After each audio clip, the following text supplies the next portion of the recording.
This is Optimal Health Daily, episode 1936.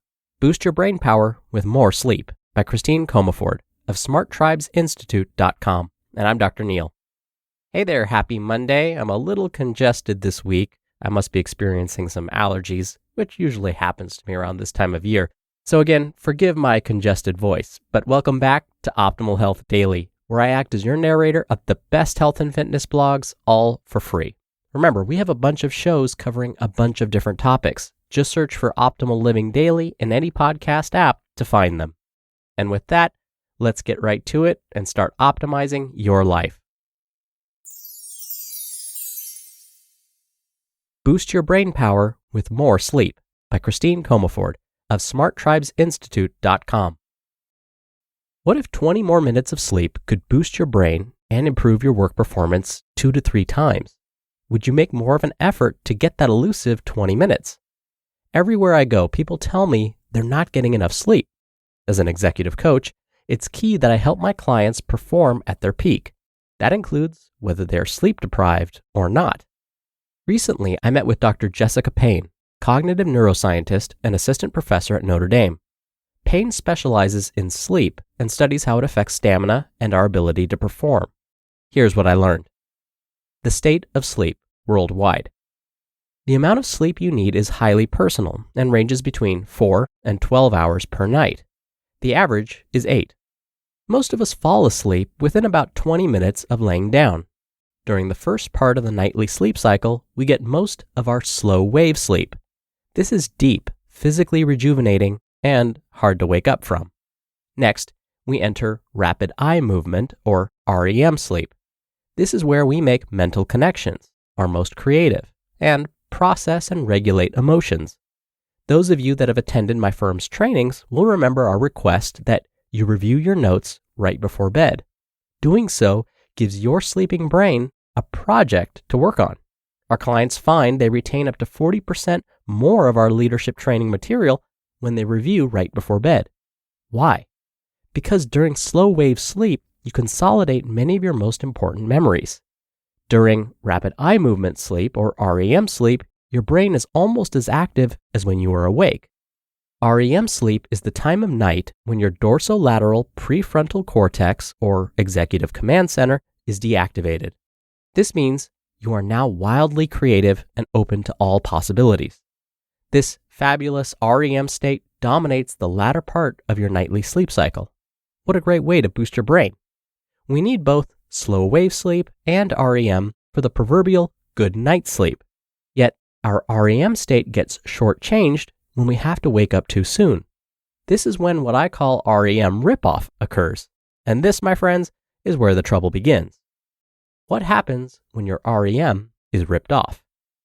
There are many signs of REM ripoff. They include irritability, excessive focus on the negative, inability to see the positive, a glass half empty viewpoint, general crabbiness, and less ability to enjoy life. Why? Because your hippocampus and anterior cingulate cortex, which is part of the prefrontal cortex where creativity, planning, problem solving, and innovation reside, are more active during REM. These essential parts of your brain put the brakes on and also serve to regulate emotions. In REM ripoff, these parts of the brain can't do their jobs very well. The result is that your amygdala becomes overactive, since the emotional brakes aren't on. This means you're more grumpy, unhappy, and prone to only remembering the negative. A full night's sleep improves your ability to regulate emotions. Period. 3 solutions to boost your brain power. 1. Get 20 more minutes of sleep. It has been suggested that adding a mere 20 minutes more sleep per night can boost performance at work by as much as 2 to 3 times. Wow. How can you get 20 more minutes? Well, you could go to bed earlier, sleep later, take a 20-minute power nap, or perhaps even use what Payne calls a sleep proxy. This could look like mindfulness practice, meditation, reflective walking, or another offline period during restful wakefulness. Again, a 10 to 20 minute nap is tremendously effective too. Just be sure to stop at 20 minutes to avoid sliding into slow wave sleep, where you're in deep sleep and will feel groggy upon waking. 2. moderate stress. Chronic stress results in your body cranking out cortisol, which is a hormone that's toxic to brain cells. Excessive stress may also shrink your hippocampus and make your amygdala hyperactive. In escalated stress, we focus on negative memories too. One solution is to activate your parasympathetic system with a 5-minute visualization or relaxation exercise, a short walk, a burst of exercise, or breathing exercises. All are likely to build neural tissue. And 3, boost positive emotions. More positive emotions will boost your stamina too. Watching funny movies, frequent laughter, and doing nice things for others all help. Here's a quick way to forge a positive neural pathway around gratitude. Just in time for Thanksgiving, here's the gratitude process we share with our clients. Close your eyes. Focus on a blessing in your life. Identify something you're thankful for. See an image of this blessing in your mind's eye. Offer a silent thank you to the person or object of your blessing. Relax into the feeling of gratitude. Take a deep breath. Feel more gratitude. Brain research from the University of California at Los Angeles shows that 6 doses of feeling 30 seconds of gratitude daily, a whopping 3 minutes, will enable your neurons to fire together. They will wire together around gratitude within a mere 2 weeks. This means you'll more easily and frequently access the feeling of gratitude. I did this process for 2 weeks and found I was internally saying thank you as I awoke each morning. So, if you must be sleep deprived, use one of these strategies and bask in the benefits.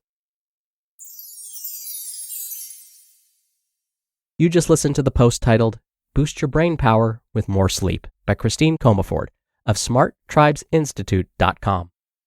Dr. Neil here for my commentary. I've mentioned Dr. Sean Achor before. He's a Harvard psychologist that specializes in the science of happiness. If you haven't watched his TED Talk titled The Happiness Advantage yet, I highly recommend it. Based on his research, he's found that taking even just a few moments most days to express gratitude can change the brain's wiring, just as today's article mentioned. He says that by expressing gratitude consistently over time, you change the way your brain sees the world. It's like swapping your eyeglasses for a new, better pair. Instead of letting the usual irritations get to you, you start to see the world with an attitude of gratitude. That sounds like a pretty good deal to me, and it may only require, as today's article said, 3 minutes a day. All right, that'll do it for today. I hope you're having a great start to your week, and I'll see you back here tomorrow where your optimal life awaits.